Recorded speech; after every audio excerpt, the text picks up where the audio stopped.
안녕하세요. 사연에 빠지다의 DJ 민영입니다. 오늘의 사연은 입에 담기 힘들 정도로 매정한 아들을 두셨다는 한 아버지의 이야기인데요. 과연 어떤 사연이 있으실지 오늘의 이야기도 함께 만나볼게요. 오늘도 두 가지 사연 준비되어 있으니까 끝까지 함께 해주시고요. 그럼 오늘의 사연 바로 시작할게요.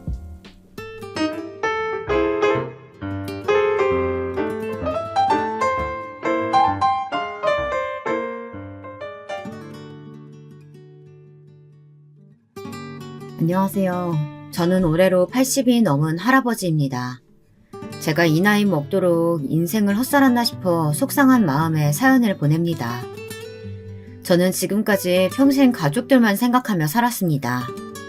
저희 세대야 워낙 살기 힘들었잖아요. 다들 살기 힘들다 보니 가족들끼리 뿔뿔이 흩어져 사는 일도 허다했죠. 저는 10살도 되기 전 아버지를 따라 여기저기 안 가본 곳이 없이 떠돌아다녔습니다. 원래 아버지가 대장장이었는데 일하던 대장간이 문을 닫게 되면서 일이 뚝 끊겨버렸어요. 먹고 살 길이 빠듯하다 보니 어머님과 누나들까지 고향에 있는 공장에 들어가 일을 했습니다. 아버지는 처자식 공장으로 내몰고 가장인 자신이 집에만 있을 수는 없다면서 저를 데리고 무작정 집을 나왔습니다. 그리고는 지방 여기저기를 다니며 닥치는 대로 일하셨어요. 누나만 둘이었던 집안에 막내로 아들인 제가 태어나다 보니 아버지는 저를 유난히 예뻐하셨습니다. 도저히 저를 떼어놓고는 일을 다닐 수 없다면서 지방까지 저를 데리고 다니셨어요. 저는 당시 아버지의 곁에서 많은 걸 배웠습니다. 밭일부터 막노동까지 아버지가 안 하신 일이 없었거든요. 아버지가 일하실 땐 저도 따라다니며 이것저것 보조 역할을 했습니다. 아버지는 힘들게 일해서 번 돈을 저 입히고 먹일 것만 빼고는 모두 다 어머니에게 드렸어요. 어린 시절 아버지 곁에서 돈 버는 일도 많이 배웠지만 가장이 무엇인지를 제일 많이 배웠습니다. 가장은 언제나 처자식이 1번이어야 했어요. 자신보다도 먼저였죠. 그런 아버지를 저는 존경하지 않을 수가 없었습니다. 저는 아버지를 따라 이곳저곳 누비다 보니 사람도 많이 만났어요. 어떨 땐 배에서 만난 사람들과 몇 날 며칠을 함께 뒹굴어 자기도 하고 어떤 날엔 밤새 차를 타고 쪽잠을 자는 날도 있었죠. 그럴 때마다 옆에 있던 아저씨들이 물었어요. 꿈이 뭐냐고요. 저는 그럴 때마다 아버지 같은 가장이 되는 거라고 말했습니다. 80이 넘은 지금도 그때의 아버지 얼굴이 생생해요. 입은 환하게 웃고 계셨지만 눈동자에는 눈물이 가득 고여 있었어요. 저는 아버지를 따라 대장장이가 되었습니다. 어려서부터 일찍이 아버지에게 배운 기술로 서울에 올라와 무작정 대장간에 취직해 일했어요. 중학교 졸업하자마자 일을 시작해 40년 넘게 한자리에서 일했습니다. 아내도 그곳에서 만났어요. 아내는 제가 일하던 대장간에 있는 을지로에서 옷장사를 하던 여자였어요. 아내를 처음 보았을 때 무슨 이런 여자가 있나 싶었습니다. 왜냐고요? 제가 지금까지 살면서 본 여자 중에 드세기로 제일 드셌거든요. 여자가 어쩜 제가 싫어하는 행동만 골라서 하는데 이상하게 그게 싫지가 않더군요. 오히려 다 귀엽게만 보였어요. 제 눈에 안경이라는 말이 딱 저와 아내를 두고 한 말이었죠. 아내는 저와 달리 참 똑똑했어요. 저는 중학교도 간신히 졸업했지만 아내는 고등학교도 나왔거든요. 머리가 얼마나 좋은지 셈도 잘하고 어려운 말도 잘 알아듣는 게 제 눈에는 대단해 보였습니다. 그래서 다른 건 다 참아줄 수 있었어요. 사실 아내가 목소리도 크고 사람들과 싸우기도 많이 싸웠거든요. 시장 사람들이랑 하도 싸우고 다녀서 제가 말리러 다닌 게 한두 번이 아니었어요. 왜 그렇게 싸우고 다니냐고요? 저에게도 눈에 넣어도 아프지 않을 아들이 하나 있었습니다. 아들이 인물은 아내를 쏙 빼다박아 예뻤는데 머리는 절 닮았는지 영 나빴어요. 학교에서 시험만 봤다 하면 못 봐서 동네 애들 사이에서 항상 놀림을 당했습니다. 거기다가 체격도 작아서 매번 맞고 다녔어요. 그럴 때마다 아내는 아들 손을 잡고 아들을 괴롭히는 녀석들을 쫓아가 흠씬 혼내주었습니다. 그러다 보니 애들 싸움이 어른 싸움까지 된 거죠. 한 번은 그런 적도 있습니다. 저희 대장간 바로 옆집에 식당이 하나 있어요. 제가 10년째 다니는 단골 식당이에요. 농담으로 제 아내가 차려준 밥상보다 그 식당 아줌마 밥을 더 많이 먹었다고 할 정도로 막역한 사이였죠. 그런데 아내는 처음부터 그 아줌마를 싫어했어요. 남편도 있는 옆에 내가 식당에 오는 남자들한테 여우짓을 한다며 저하고도 가깝게 지내지 말라고 했거든요. 그런데 하필이면 그 아줌마 아들이랑 저희 아들이 같은 학교에 다녔어요. 하루는 식당 아줌마 아들놈이 제 아들놈이랑 싸워 제 아들놈 코피를 터뜨려 놨나 봐요. 그날 점심때 아내가 장사를 하다 말고 식당에 쫓아왔더군요. 이 옆에 내가 식당에 오는 남자들한테 살랑살랑 꼬리칠 때부터 내가 알아봤어. 도대체 자식 교육을 어떻게 시켰길래 내 귀한 아들 코를 터뜨려? 뭐야? 이게 미쳤나? 내가 언제 남자들한테 꼬리를 쳤다고 지랄이야? 이게 말이면 다 한 줄 아나? 네가 내 남편 반찬 갖다 줄 때마다 눈웃음 흘리면서 살랑거리는 거 내가 모를 줄 알아? 네 못생긴 아들놈 때문에 우리 잘생긴 아들 콧대 내려앉으면 책임질 거냐고. 아이고 웃기고 있네.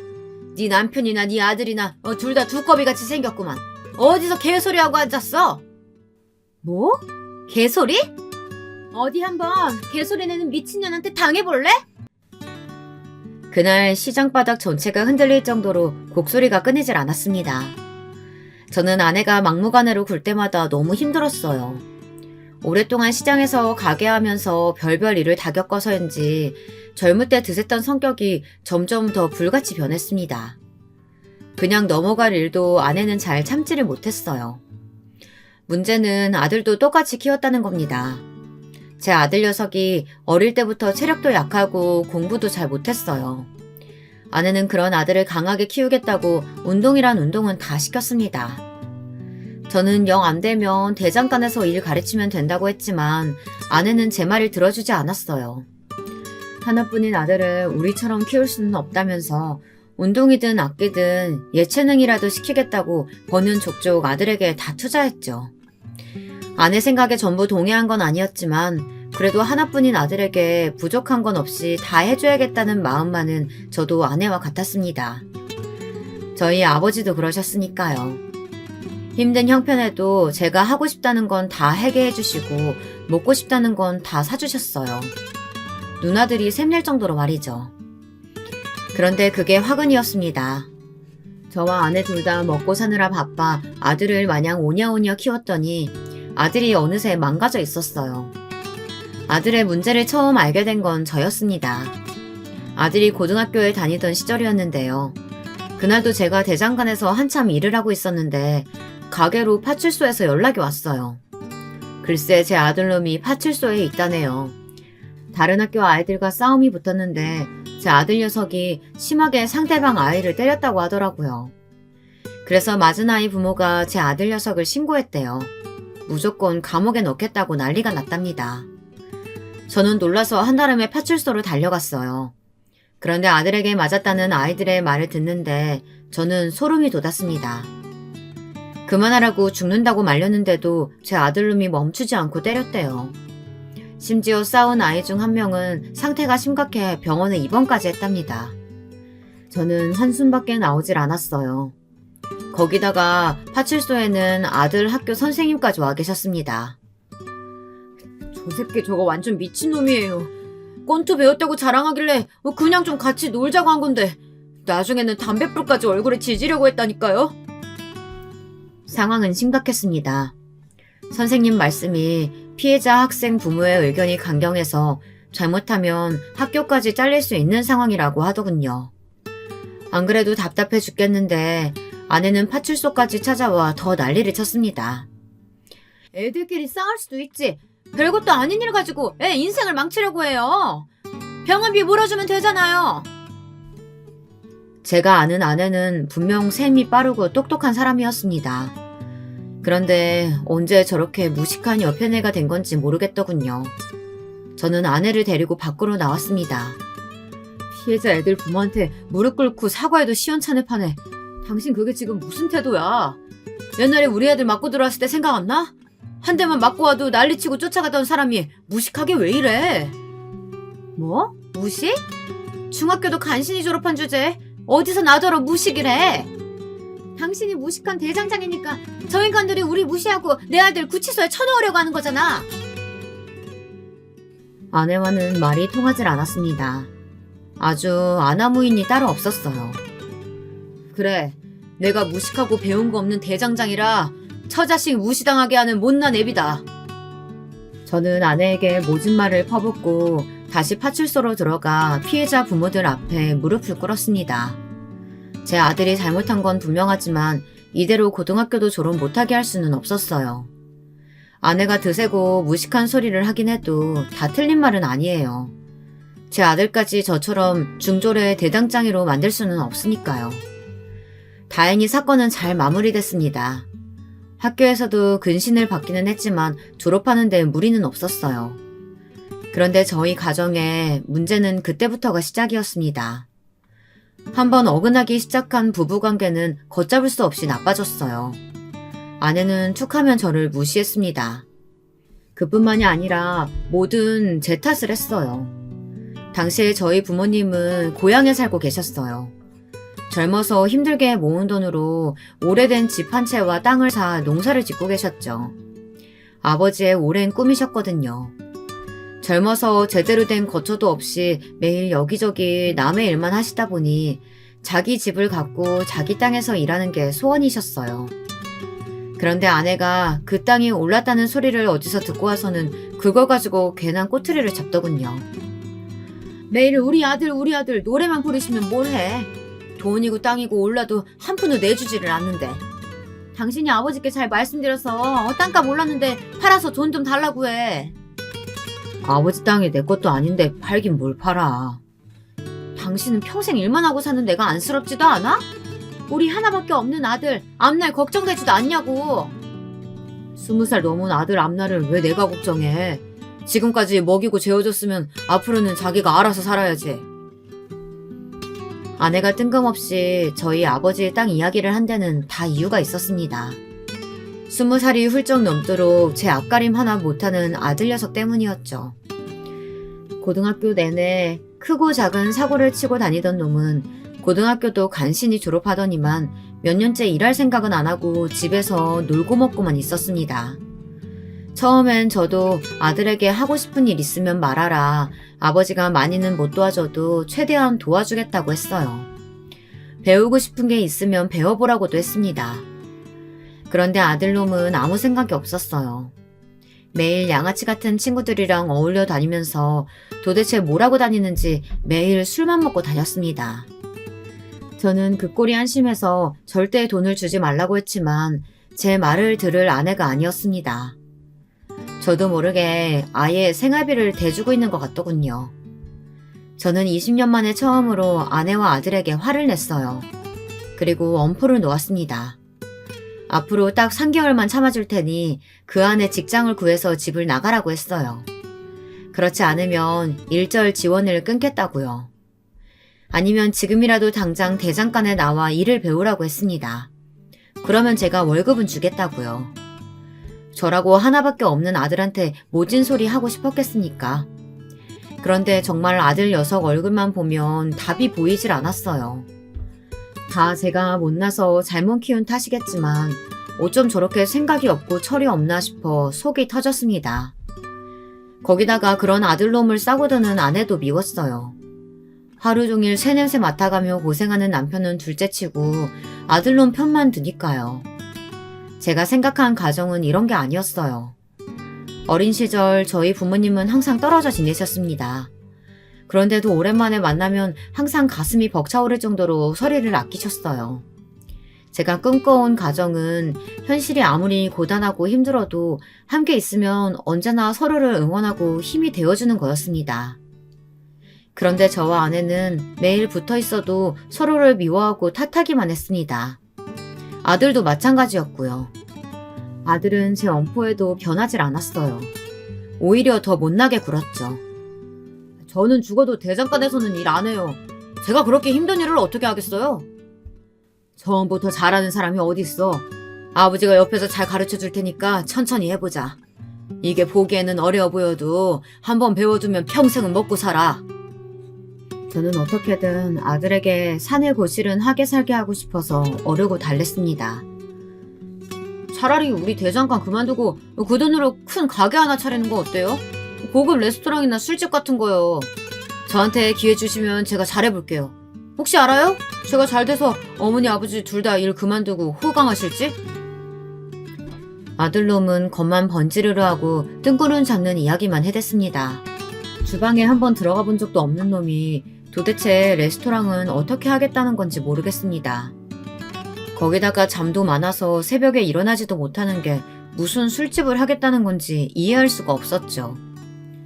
이게 아직도 정신 못 차리고 헛소리하고 있네. 직장 생활도 한번 못 해본 네가 무슨 장사야? 너 내가 좋게 말하니까 말을 못 알아듣는 것 같은데 당장 내일부터 대장간에 나와. 안 그러면 집에서 아예 쫓아낼 줄 알아.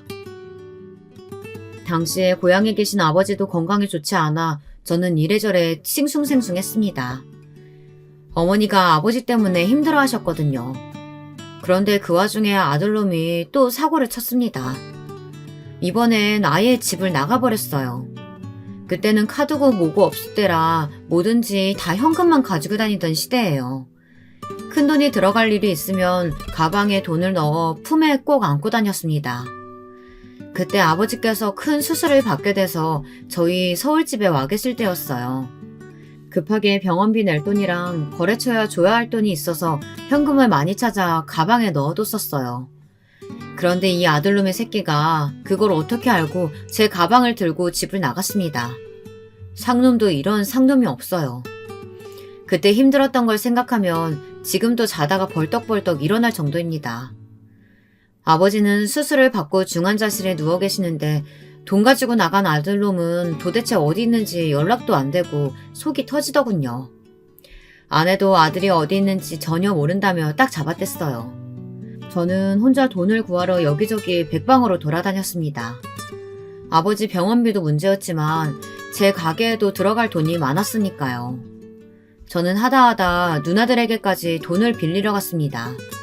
그런데 누나나 매형들도 제 생각 같지 않더군요. 저남 너무 양심 없는 거 아니야? 지금까지 장인어른이 아들 하시면서 막내 아들만 챙기느라 딸들은 나 몰라라 했었는데 이제 와서 우리한테 병원비를 내놓으라니. 매형, 병원비를 내놓으라는 게 아니라 잠깐만 빌려달라는 거예요. 제가 지금은 사정이 있어서 바로 못 드리지만 대금 들어오면 금방 드릴게요. 누나 제발 좀 부탁할게. 아버지 앞으로도 얼마나 더 중환자실에 계셔야 할지 몰라. 내가 그럴 돈 있으면 이렇게 살겠니? 암튼 난 죽었다 깨도 돈 없으니까 잘난 아들이 알아서 해. 큰 매형과 큰 누나는 모두 저를 매모차게 쫓아냈습니다. 돈이 없다고 하기엔 집은 으리으리하게 잘 꾸며놓고 살더군요. 둘째 누나와 매형도 상황이 크게 다르지는 않았습니다. 전함, 지금 상황을 너무 모르는 거 아니야? 내가 처갓댁 갈 때마다 동네 사람들한테 물어보니까 장인어른 땅이 어마어마하다는데 장인어른한테 하루라도 빨리 얘기해서 그 땅 좀 팔아가지고 나눠달라고 해. 그럼 돈 걱정 없잖아. 당신이 뭔데 우리 아버지 땅을 팔아라 말아라 간섭을 해. 괜히 쓸데없는 소리 말고 당신이 병원비 좀 빌려주면 될 거 아니야. 둘째 매형은 이런 상황에서도 빨리 땅이나 팔라고 성화였습니다. 나중에는 누나랑 둘이 부부싸움하느라 제 이야기는 듣지도 않더군요. 둘째 누나는 제게 못 볼 꼴을 보였다며 미안해했지만 그런 건 중요하지 않았습니다. 제게는 지금 당장 돈이 더 급했으니까요. 저는 결국 제가 살던 집을 팔았습니다. 결혼할 때 아버지가 사주신 집이었는데 급한 대로 전세로 돌렸어요. 아내는 노발대발 난리가 났습니다. 이 나이에 집도 없으면 어떡하냐. 이런 집구석에 아들이 들어오고 싶겠냐고요. 저는 화가 나서 아내에게 소리쳤습니다. 아들은 무슨 아들이냐. 저한테 이제 아들놈은 없으니 그렇게 알라고 했습니다. 아들놈이 다시 들어와 손이 발이 되게 빈다고 해도 용서해주지 않을 거라고요. 저는 진심이었습니다. 다시는 아들 얼굴을 보고 싶지 않았어요. 말해봐야 제 얼굴에 침 뱉기지만 정말로 내 아들놈은 개만도 못한 놈이었습니다. 어떻게 된 놈이 할아버지 병원비를 가지고 집을 나간답니까? 힘들고 슬퍼도 세상은 잘만 돌아갔습니다. 아버지는 중환자실에서 나와 일반 병실에 잠시 계시다 요양원으로 가셔야 했습니다. 아버지 병간호를 하시던 와중에 어머니가 먼저 돌아가셨거든요. 그때 슬픔은 말로 다할 수 없을 정도로 힘들었습니다. 모든 일이 다 제 잘못 같았어요.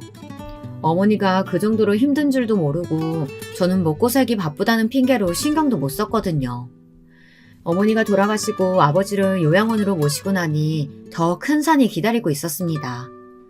바로 누나와 매형들이 어머니 장례가 끝나자마자 집에 찾아와 난리를 쳤어요. 저는 진작 그럴 줄 알았습니다. 아버지가 중환자실에 계시다 요양원에 들어갈 때까지 딱 1년이었어요.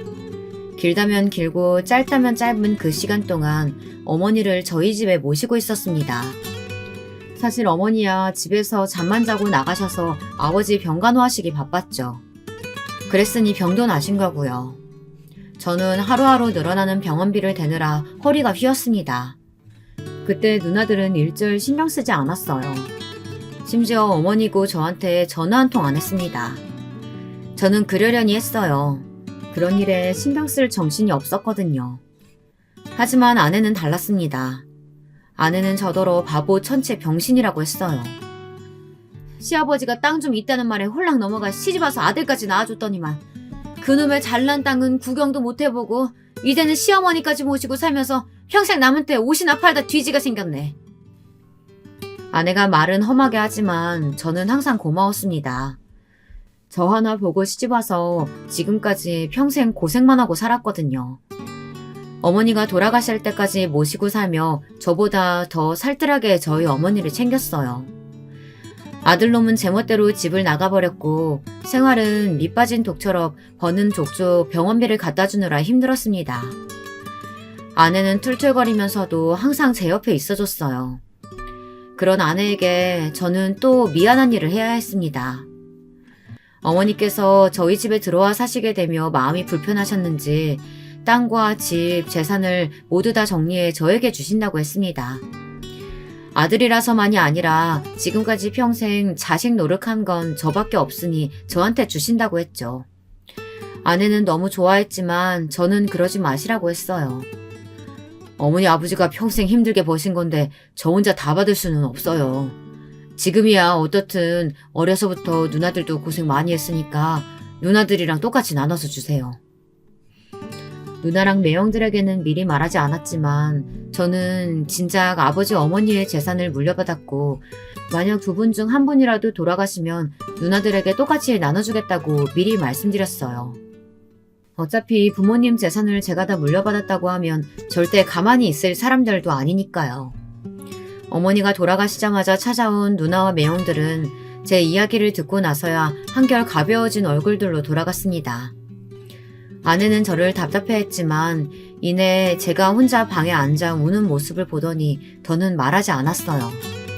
저는 너무 슬펐습니다. 세상에 그런 슬픔이 있을까 싶을 정도로 가슴이 찢어지는 것 같았어요. 어머니가 돌아가시고 아버지까지 요양원에 들어가시고 나니 이상하게 어릴 때 생각이 더 많이 났습니다. 어머니가 해주시던 주먹밥도 떠오르고 새벽마다 아버지의 손을 잡고 일하러 나가던 것도 생생하게 떠올랐어요. 누나들과 함께 즐거웠던 순간들도요. 하지만 누나들은 이미 다 잊은 것 같아 가슴이 찢어지는 것 같았습니다. 재산을 다 나눠준 이후로 누나들은 종종 제게 연락을 해왔지만 저는 받지 않았습니다. 무슨 일이 있어도 누나들에게 일절 연락하지 않았어요. 제게 그런 고집스러운 면이 있습니다. 한번 사람이 싫어지면 아주 매몰차게 돌아서 아는 척도 안 해요. 줄 거 다 주고 계산 끝났으니 더는 보고 싶지 않았습니다. 몇 년을 정신없이 살다 어느 날 문득 거울을 봤더니 저도 많이 늙어 있더군요. 매일 아버지 요양원만 왔다 갔다 하고 일만 해서인지 시간이 어떻게 흐르는지 모르고 있었어요. 아버지가 요양원에서 돌아가시고 나서 그제야 저는 고향에 어머니가 사시던 집을 팔았습니다. 그리고 서울에 아파트를 샀어요. 남은 돈으로는 가게를 늘릴 생각이었습니다. 그런데 아내가 또 노발대발 난리가 났어요. 나도 이제 더는 못 참아. 당신도 조금 있으면 환갑인데 그놈의 대장간 좀 때려치우고 우리도 좀 편한 거 하면서 쉽게 좀 삽시다. 배운 게 도둑질이라고 할 줄 아는 거라고는 대장간 일밖에 없는데 하루아침에 어떻게 그만둬? 당신이야말로 옷장사 그만두고 쉬어. 그래봐야 둘이 사는데 내가 혼자 벌어도 충분히 먹고 살아. 고집스럽다고 해도 할 수 없지만 저는 평생을 해온 대작간 일을 그만둘 수 없었습니다. 밥을 먹고 화장실을 가는 것처럼 가게에 나가 일하는 게 저에게는 전부였어요. 그런데 인상이라는 게 참 제 마음대로 되지 않더군요. 10년 가까이 연락이 되지 않던 아들이 갑자기 제 눈앞에 나타났습니다. 그날도 평소처럼 가게에서 일하고 있는데 제법 나이든 티가 난 모습으로 나타난 아들이 웬 아가씨를 데리고 가게에 찾아왔더군요. 저는 갑자기 무슨 바람이 들어 나타났냐고 퉁명스럽게 말했지만 마음은 그렇지 않았습니다. 오랜만에 아들을 보자 너무 반갑고 좋아 하마터면 달려가 아들을 끌어안을 뻔했어요. 하지만 괘씸한 건 괘씸한 거였어요. 아들놈이 제 돈을 들고 집을 나갔던 것만 생각하면 아직도 피가 거꾸로 솟는 것만 같았습니다. 그래도 자식놈은 형제들과 다르더군요. 바짝 마른 모습을 보니 마음이 아팠어요. 저는 그래도 제 발로 들어온 아들을 그냥 내쫓을 수 없어 근처 다방으로 데리고 갔습니다. 그런데 아들놈은 제게 잘 지냈냐 안부 한마디 없이 다짜고짜 결혼하겠답니다. 여자가 임신했다네요. 그러고 보니 아들님이 데리고 같이 온 아가씨가 아들보다 서너 살은 어려 보이는데 배가 볼록하게 나왔더군요. 그리고 아들 옆에 앉아 계속 눈물을 흘리고 있었어요. 저는 며느리 될 애가 아무래도 많이 긴장한 것 같아 괜찮다고 다독여줬습니다. 그 시대야 여자가 결혼 전에 애를 가지면 세상 큰일 나는 줄 알던 시대였으니 눈물이 절로 날만 했습니다. 그래도 한 식구가 되려고 해서인지 제 눈에는 며느리가 안 돼 보이더군요. 남의 집 귀한 딸내미 마음고생하게 한 우리 아들놈이 나쁜 놈이니까요. 그런 와중에 제 아들놈은 또 정신 빠진 소리를 해댔답니다. 결혼식이니 뭐니 그런 건 다 필요 없어요. 할머니 돌아가시고 나서 땅 좀 받으셨다면서요? 아버지가 저희 둘이 살 집 하나만 구해주세요. 사람은 변하는 게 아니었습니다. 제 아들놈이지만 이놈은 그냥 정신이 빠진 놈이었어요. 그때였습니다. 아들놈 말에 며느리가 아주 대성통곡을 하더군요. 다방에 있는 사람들이 모두 다 저희만 바라봤습니다. 저는 며느리를 달랬어요. 그렇게 울면 뱃속 아기가 얼마나 힘들겠냐고요. 제 말엔 며느리는 설움이 폭발했는지 제게 하소연을 했습니다. 아버님, 이 인간이 얼마나 못됐는데요. 제가 임신했다고 어떡할 거냐고 책임지라고 했더니만 책임은 무슨 책임이냐고 당장 병원 가서 수술하자고 했다니까요. 저는 그 소리를 듣는데 너무 화가 나서 이성이 날아가 버렸습니다. 세상에 이런 호랑말코 같은 새끼가 제 새끼라는 게 믿기질 않았어요. 도대체 이런 놈이 어디서 나왔는지 모르겠습니다. 뭐야? 이런 망나니 같은 새끼를 봤나? 남의 집 귀한 딸님이 임신시켰으면 당장에 책임지겠다고 해야지. 뭐? 병원 가서 수술을 해? 이런 개만도 못한 자식! 저는 주먹으로 아들놈을 닥치는 대로 패줬습니다. 이런 놈은 맞아도 싸니까요. 저는 며느리 될 애에게 걱정하지 말라고 단호하게 말했습니다. 배 더 나오기 전에 거하게 식도 올려주고 집도 사줄 테니 걱정하지 말라고 신신당부를 했어요. 저는 아들에게 지난 10년 동안 뭘 해먹고 살았냐고 물어봤습니다. 아버지 돈까지 훔쳐 도망갔으니 잘 먹고 잘 살았냐고요. 그런데 아들이 하는 말이 가관이었습니다. 글쎄 몇 천이나 되는 큰 돈을 가지고 나가서는 그 돈을 다 날렸답니다. 친구랑 사업해보겠다고 투자를 했다는데 알고 보니 그게 사기였던 거죠. 저는 답답해서 그럼 그때라도 집에 들어왔어야지 그동안 뭘 해먹고 살았냐 물었습니다. 집에 와봐야 뭐래요. 제가 돈 날린 거 알면 아버지는 무조건 대장권에서 일 배우라고 난리였을 텐데. 차라리 그냥 여기저기 다니면서 되는 대로 먹고 살았어요. 그걸 말이라고 해? 어이구 한심한 자식. 너도 이제 처자식 생겼으니까 내일부터 당장 대장간에 나와서 일 배워. 그놈의 대장간 일 뭐 좋다고 아들한테까지 물려주려고 그래요. 이제 우리 아들도 돌아왔으니까 이번 기회에 대장간 팔아버리고 그 돈으로 우리 아들한테 투자 좀 합시다. 투자는 무슨, 내가 저놈을 어떻게 믿고 투자를 해? 말도 안 되는 소리 하지 말고 당장 대장간 일 배워. 저는 아들도 아내도 다 헛소리 한다고 생각했습니다. 듣고 싶지도 않았어요. 임신한 며느리 때문에 그냥 용서하고 받아주기는 했지만 사실 아직 아들을 믿는 건 아니에요. 앞으로 어떻게 하는지 지켜보고 나서 투자를 할지 말지 생각해 보기로 했습니다. 어쩌겠어요. 저런 못난 놈도 어쨌든 제 자식이니 사고를 쳤으면 부모인 제가 수습해야죠. 저는 약속한 대로 아들 며느리 결혼식도 올려주고 서울에 번듯한 집도 한 채 사줬어요. 제가 자식이 둘 셋도 아니고 하나인데 이왕 손주까지 생기는 거 좋은 집으로 해주고 싶어 통 크게 해줬습니다. 미워도 핏줄이라 그런지 아들놈이 며느리랑 사는 모습을 보니 지금까지 쌓여있던 화가 눅놓듯 사라지는 것 같더군요. 아들이라는 놈은 지난 10년 동안 도대체 어떻게 먹고 살았는지 할 줄 아는 거라고는 하나도 없었습니다.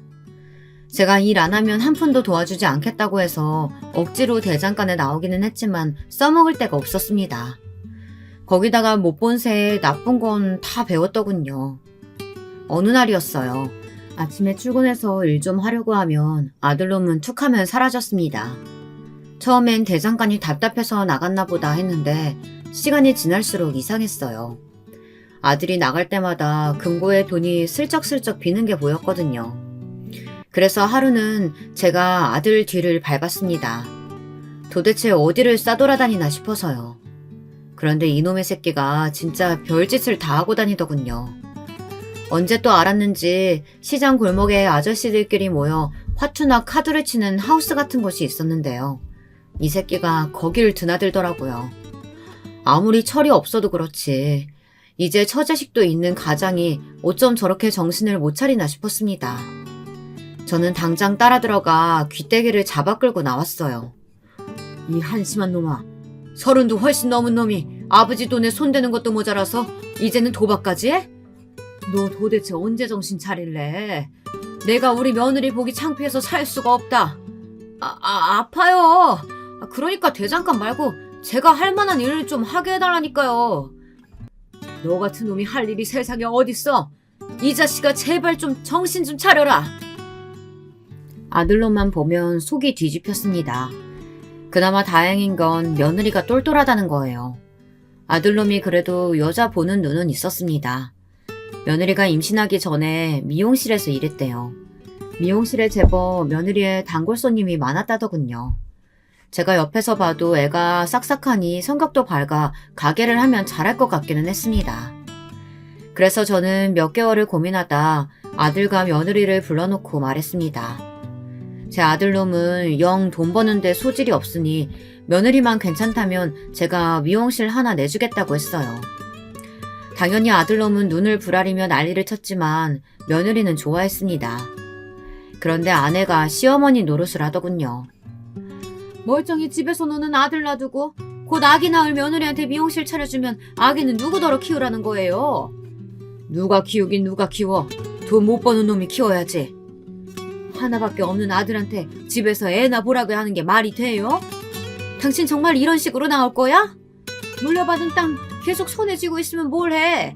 아들한테 미리 좀 물려줘가지고 편하게 살게 해주면 좀 좋아? 아내는 울고불고 소리를 지르며 저한테 어떻게 그럴 수 있냐고 따졌지만 저는 제 생각이 맞는다는 판단을 했어요. 제가 지난 몇 개월 옆에서 지켜보니 아들놈은 가능성이 없었습니다. 지금 당장 안쓰러워서 제가 가진 재산을 다 물려줘도 몇 달이면 다 날려먹을 놈이었어요. 저도 더는 두고만 볼 수는 없었습니다. 저도 나이가 들고 있었고 아들 녀석도 이제 아버지인데 언제까지 철딱서니 없이 사고만 치고 다니는 꼴을 볼 수는 없었어요. 그래도 손주가 태어나고 몇 년은 잠잠했습니다. 철없는 아들 녀석도 자기 새끼한테는 별 수 없더군요. 하루가 다르게 손주가 커가니 아들도 점점 정신을 차리는 것처럼 보였어요. 며느리가 운영하는 미용실은 제법 잘 됐습니다. 혼자 하루 종일 서서 사람들을 상대하면서 일하는 게 쉽지 않을 텐데 며느리는 한 번도 힘들다는 이야기를 하지 않았어요. 오히려 저만 보면 하나밖에 없는 며느리가 먹고 사느라 바빠서 일만 하느라 며느리 노릇도 제대로 못한다며 미안해했어요. 저는 그런 며느리를 볼 때마다 옛날 제 생각이 났습니다. 제가 딱 저희 부모님에게 그런 마음이었거든요. 부모님에게 잘하고 싶은 마음만 앞섰지 일이 바쁘다는 핑계로 곁에 있어드리지 못한 게 후회되곤 했어요. 저는 그런 며느리가 예뻐서 오히려 더 뭐라도 해주고 싶었습니다. 며느리는 손주도 참 바르게 잘 키웠어요. 사실 손주가 제 눈에는 당연히 천사처럼 예뻤지만 마냥 잘해줄 수만은 없었어요. 혹여나 제 아들을 닮아 어려서부터 싹수가 없을까봐 저는 오히려 더 엄하게 대했습니다. 다행히도 손주는 제 아들이 아닌 며느리를 닮아 머리도 좋고 예의도 발랐어요. 학교도 들어가기 전부터 미용실을 하는 자기 엄마가 바쁘면 옆에서 수건도 개고 청소도 하며 알아서 도와주던 아이였습니다. 가끔 보면 다 큰 자기 아버지보다 의젓하게 보일 때도 있었죠. 제 평생에 걱정거리였던 아들내미도 차차 나이 들며 자기 삶을 찾아 잘 살아가는 것처럼 보였습니다. 그런데 마음을 좀 놓으려고 하던 그때 또 일이 터졌습니다. 제 아들놈이지만 정말 답없는 녀석이었어요. 이 자식이 제가 그렇게 말을 했는데도 버릇을 못 고쳤더군요. 글쎄 이제는 하다하다 불법 도박에까지 손을 댔더라고요. 도박도 도박이지만 합법적인 게 아니라 문제가 컸어요. 거기다 한심한 이놈의 자식이 대형 사고를 쳐놓고는 처자식을 버리고 내빼버렸다는 겁니다. 그것도 자기 마누라 미용실까지 날려먹고요. 무슨 소리냐고요? 글쎄 도박으로 잃은 돈과 여기저기 빌린 돈을 갚겠다고 며느리 미용실 보증금을 빼서 날아가 버렸습니다. 거지 같은 자식이 사고만 쳤다 하면 가족들 돈을 가지고 도망치는 게 특기이자 취미였어요. 저는 도저히 창피해서 며느리 얼굴을 못 보겠더군요. 아버님 걱정하지 마세요. 그 인간 나가서 또 돈 떨어지면 알아서 들어올 거예요. 속 깊은 며느리는 오히려 제 걱정을 했습니다. 제가 갑자기 사라져버린 아들놈을 걱정이라도 할까봐 신경이 쓰였나 보더군요. 제 아들이지만 못나도 정말 못났습니다. 이런 좋은 아내를 두고 왜 그렇게 정신을 못 차릴까 싶었어요. 아들은 빚쟁이들 눈을 피해 몇 년을 도망자 신세로 다녔습니다. 저는 아들이 궁금하지 않았어요. 가끔 미용실에 지 처자식을 보러 오는 것 같기는 했지만 모르는 척 했습니다. 꼴도 보기 싫어서요. 그리고 며느리에게도 절대 돈을 주지 말라고 했어요. 그런 놈 무시하고 살라고요. 그렇게 아들과는 다시 또 몇 년 동안 연을 끊고 살았습니다. 저도 이제 많이 늙었습니다. 어느새 아버지가 돌아가신 나이보다 훨씬 더 나이를 먹었죠. 제 며느리도 벌써 50이 다 돼가고 손주 녀석도 얼마 안 있으면 대학생이 됩니다. 시간이 참 빨라요. 손주 녀석이 대학에도 가고 결혼까지 하는 모습을 과연 볼 수 있을까 싶었는데 지금 건강만 같으면 우리 하나밖에 없는 손주가 증손주까지 낳는 것을 볼 수 있겠다 싶었습니다. 아내는 가끔 밤이면 아들 사진을 꺼내놓고 울기도 합니다. 아무리 자식이 못났어도 자식을 버리는 부모가 어딨어. 우리 새끼는 나가서 죽었는지 살았는지도 모르는데 당신은 피도 안 섞인 며느리만 그렇게 싸고 돌아야겠어? 당신이야말로 하나밖에 없는 자식 새끼 그따위로 키워서 장가까지 보냈으면 며느리한테 미안한 마음 가지고 더 잘해줘. 남편 노릇 나비 노릇은 하지도 않고 한량처럼 맨날 떠돌아다니는 자식이랑 헤어지지도 않고 참고 살아주는 게 얼마나 고마워. 우리 새끼가 한량이라서 떠돌아다녀요? 당신이 한 번을 아들이 해달라는 대로 해주질 않으니까 애가 집에 정을 못 붙이는 거지. 웃기고 있네. 당신이야말로 그 자식 그렇게 안쓰럽고 불쌍하면 나가서 그 놈이랑 살아. 난 그 자식 아주 꼴도 보기 싫으니까. 80이 넘을 때까지 아들놈 뒤지다거리 하는 부모가 세상에 어디 있답니까? 자기 손으로 돈 한 번 제대로 벌어본 적 없는 놈이 다 늙은 부모 일절 봉양할 생각은 안 하고 맨날 재산이나 먼저 달라고 조르며 말도 안 되는 소리를 해대는데 누가 예쁘겠습니까? 그러던 어느 날이었습니다. 제 생일이 며칠 남지 않았을 때였는데 웬일로 아들놈이 집에 찾아왔더군요. 몇 년 동안 코빼기도 보이질 않던 녀석이라 저는 웬일인가 싶었습니다. 그런데 뜬금없이 나타나 한다는 소리가 이상했어요. 지금까지 살면서 제게 고맙습니다 한 번 한 적 없던 아들내미가 갑자기 지금까지 너무 잘못했다면서 무릎까지 꿇고 사과를 하더군요. 지금까지 본인이 살아온 인생을 전부 다 후회한다고 하면서요. 이제는 힘없이 쭈글쭈글해진 제 손까지 잡으며 앞으로 저와 아내에게 잘하겠다고 제발 믿어달라고 했습니다. 우리야 이제 다 늙었으니 더 좋고 나쁠 게 어디 있어. 내 바람은 딱 하나야. 우리 집 장남이자 기둥인 네가 며느리랑 손주랑 셋이 화목하게 사는 거. 그러기만 하면 내가 지금 당장 눈 감아도 괜찮겠어. 아들은 제 손가락까지 걸고 약속했습니다. 앞으로는 정말 달라지겠대요. 손주도 이제 대학생인데 자기가 정신 차리지 않으면 되겠냐면서요. 저는 평생에 처음 보는 낯선 모습에 아들을 마지막으로 믿어보기로 했습니다. 아들 말대로 자기 자식이 저렇게 장성의 성인이 됐는데 다 생각이 있겠지 싶었죠. 그런데 정말 변하기로 하긴 했는지 이래저래 노력을 많이 했습니다. 저희 집에도 자주 와서 같이 밥도 먹고 전화도 자주 하더군요. 저나 아내의 건강도 걱정된다면서 처음으로 저희를 데리고 건강검진도 다녀왔어요. 저도 저였지만 아내 얼굴이 폈더군요. 거기다가 가장 좋았던 건 아들이 며느리에게 잘하는 모습이었습니다. 며느리가 미용실 문 닫을 시간에 가서 정리도 도와주고 셔터도 내려주는 것 같더라고요. 저는 아들에게 잘했다 칭찬해줬습니다. 그렇게 하나하나 노력하다 보면 며느리와의 사이도 예전으로 돌아갈 수 있을 거라고요. 그런데 어느 날 아들이 기특한 제안을 했습니다. 저와 아내에게 꽃놀이를 가자고 하더군요. 저는 며느리와 손주도 데려가자 했지만 아들은 꼭 셋이서 소풍을 가고 싶다고 했어요. 제가 어릴 때도 우리 셋이 소풍 간 적 한 번도 없잖아요. 저 나이 들기 전에 우리 셋이 한번 소풍 가고 싶어요. 아들 말이 맞았습니다. 뭐가 그렇게 살기 바빴다고 우리 세 식구 소풍은커녕 꽃놀이 한번 가본 적이 없더군요. 80이 넘어서야 처음으로 아들과 아내 손을 잡고 소풍을 간다는 게 가장으로서 미안했습니다. 제 딴에는 아내와 아들에게 언제나 성실한 아버지라고 생각했었는데 사실 돌이켜보면 대단하게 잘해준 것도 없는 것 같더군요. 아들은 대견하게도 도시락까지 싸왔습니다.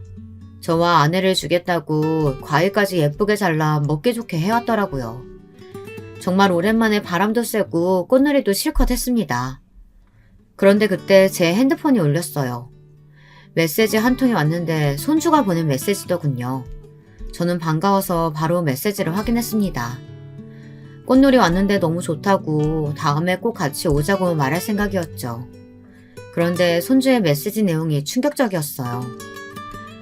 할아버지, 설마 아빠랑 어디 가셨어요? 절대 아빠 따라가시면 안 돼요. 할아버지 무조건 죽어요. 저는 도대체 이게 무슨 말인가 싶어 한참 핸드폰을 봤습니다. 읽고 또 읽어도 이해가 되지 않아 핸드폰을 들고 화장실에 가서 손자에게 바로 전화를 했습니다. 그리고 도대체 메시지 내용이 무슨 소리냐고 물었죠. 그러자 손자가 하는 말이 저는 도무지 이해가 안 됐어요.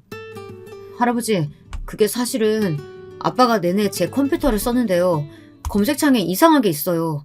절대 아빠랑 같이 어디 가시면 안 돼요. 손자가 도대체 뭘 봤는지 놀라서 말을 버벅거리기까지 하더라고요.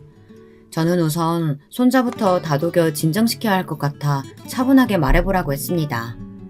그러자 손주가 애써 진정을 하며 다시 말을 하는데 들을수록 믿기지 않았어요.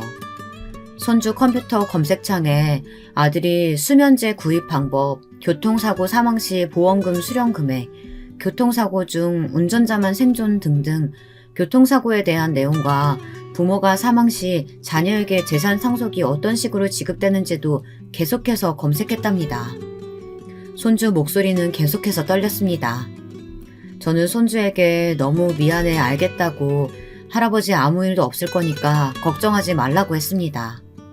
저는 손주의 말을 듣고도 설마설마 했어요. 아무리 제 아들이 망나니 같아도 부모를 죽이려고 작정하는 놈은 아닐 거라고 믿고 싶었거든요. 그런데 제 아들은 망나니 정도가 아니라 천하의 개 호로 자식이었습니다. 정말 저와 아내를 죽일 생각이었나 봐요. 집으로 돌아오는 길에 아들이 커피를 타왔다며 종이컵에 커피를 한가득 주더라고요. 저는 왠지 먹기가 겁났습니다. 자꾸만 머릿속에 손자가 말한 수면제 구입 방법이 떠올랐거든요. 아들이 준 커피에 수면제라도 들어있으면 어쩌나 이런 걱정뿐이었습니다. 저는 아들 앞에서는 먹는 척만 하고 슬쩍 커피를 바닥에 버렸습니다. 차마 아내에게 건넨 것까지는 버리질 못했고요. 아내에게 도무지 뭐라고 말해야 할지 몰라서요. 그런데 차를 타고 몇 분 가지도 않았는데 아내가 금세 골아떨어졌습니다. 정말 무슨 약이라도 먹은 사람처럼 그냥 잠들어 버렸어요. 어머니가 많이 고단하셨나봐요. 금방 잠드셨네요. 아버지는 괜찮으세요? 피곤하시면 주무세요. 제가 도착하면 깨워드릴게요. 순간 저는 온몸에 소름이 돋았습니다. 운전석에 앉은 사람이 정말 제 아들이 맞나 싶을 정도로 무서웠어요. 아들은 자꾸만 저에게 피곤하지 않냐고 물었습니다. 저는 아무래도 안 되겠다 싶어서 눈을 감고 잠든 척 했습니다. 그런데 뭔가 이상하더군요. 차가 자꾸만 비틀비틀 하는 것 같았어요. 저는 실눈을 뜨고 슬쩍 앞을 봤습니다. 그런데 그 순간 갑자기 아들 차가 중앙선을 넘어가려고 하더군요. 저는 놀라서 아들이 잡고 있던 핸들을 잡아 세게 돌렸습니다. 바퀴가 금방이라도 터질 것처럼 소음을 내며 미끄러졌어요.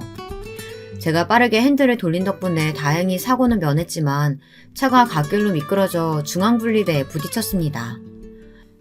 아버지 어머니 괜찮으세요? 제가 깜빡 졸았나봐요. 아들은 연기력이 뛰어났습니다.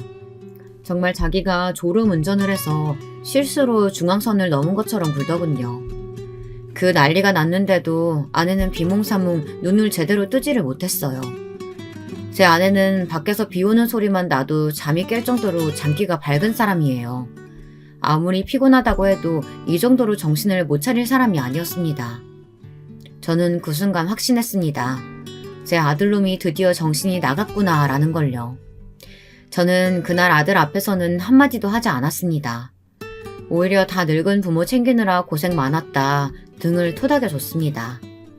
그리고 손주에게도 입단속을 시켰어요. 절대 아무것도 티내지 말라고요. 왜냐고요? 아들놈이라는 새끼가 감히 80 먹은 노인을 물로 보고 개수작을 부리니 제대로 본때를 보여줘야겠더군요. 저는 그날 바로 아내를 데리고 병원에 갔습니다. 그리고 위세척을 받았어요. 그리고 위에서 나온 내용물에 대한 감정도 신청했죠. 얼마 뒤 저의 피해 복수가 시작됐습니다. 아들은 요 며칠 출근하다시피 집에 와서 함께 아침밥을 먹었습니다. 그리고 자꾸만 어딜 놀러 가자는 이야기를 그렇게 했어요. 그럴 때마다 저는 아들놈의 눈동자도 보기 싫었습니다. 이렇게 부모를 빨리 죽이고 싶은 건가 싶어서요. 그때였습니다. 누군가 초인종을 눌렀어요. 저는 아들에게 나가보라고 했습니다. 아들이 문을 열자마자 곧바로 경찰들이 들이닥쳤어요. 경찰들은 제 아들을 잡으러 왔습니다. 신고가 들어왔습니다. 저희와 함께 서로 가주셔야겠어요. 뭐 신고? 내가 잘못한 게 없는데 무슨 신고? 아버지, 이 사람들 뭐예요? 아버지가 말 좀 해주세요. 경찰관님들, 지금 당장 이 썩을 잡놈 좀 빨리 잡아가세요. 지금도 부모 죽이겠다고 차에다가 세제를 넣어왔다니까요. 그랬습니다. 아들놈은 커피에 수면제를 탄 것도 모자라 매일 아침 집에 올 때마다 저희를 준다고 건강차를 만들어 왔는데 거기에 독성 강한 세제를 매일 조금씩 넣었더라고요. 한번 경험이 있다 보니 저는 아들이 주는 음식은 먹지 않았습니다. 모두 다 모아서 신고했어요. 그래서 그 안에 든 성분이 뭔지 하나하나 다 분석해서 증거를 모아뒀습니다. 증거를 확보하자마자 신고를 했어요. 아내도 처음엔 당연히 제 말을 믿지 않았습니다. 자기 아들은 마음이 약해서 그런 짓을 할 녀석이 아니라고요. 제가 보여준 증거들을 보고도 믿지 않았습니다. 사실 그 정도 증거만 가지고 아들에게 피해 복수를 했다고 생각하진 않아요. 그래봐야 누가 죽은 것도 아니니 구치소에서 몇 달 살다 나올 수도 있잖아요. 저는 재산 정리를 싹 다 했습니다. 제 아들이 제일 무서워하는 게 뭔가 생각했더니 바로 돈이더군요. 저는 제가 가진 재산의 일부를 며느리와 손자에게 증여했어요. 아들에게는 한 푼도 남기질 않았습니다. 그리고 재산을 나눠주면서 며느리에게 말했어요. 내가 자식 새끼 잘못 키워서 네 인생 망치게 했다. 지금이라도 내 아들놈이랑 이혼해. 네가 이혼해도 나한테는 네가 내 유일한 자식이자 며느리라는 사실은 변하지 않을 거다. 아니에요, 아버님. 제가 배불러서 왔을 때 아버님께서 결혼식도 해주고 집도 사주신다고 했을 때 그 순간부터 저는 이미 아버님 보고 결혼한 거지 그 인간 보고 산 게 아니에요. 제가 아버님께 얼마나 감사한 게 많은데요. 아들놈이야 구치소에 가든 감옥에 가든 상관없었지만 이 일로 며느리와 손주를 못 보게 될까봐 저는 그게 가장 큰 걱정거리였습니다. 며느리는 제가 어떻게 하든지 다 믿고 따라주기로 했어요. 저는 아들에 대해 신고할 수 있는 건 다 신고했습니다. 제 돈을 훔쳐간 것부터 불법 도박을 한 내용, 그리고 부모인 저와 아내를 계획적으로 죽이려고 했던 정황까지 모조리 다 신고했습니다. 그 이후에 어떻게 됐냐고요? 아들은 지금도 구치소에 있어요. 제가 고소한 내용이 워낙 많아서 구치소 안에서도 계속 조사를 받고 있습니다.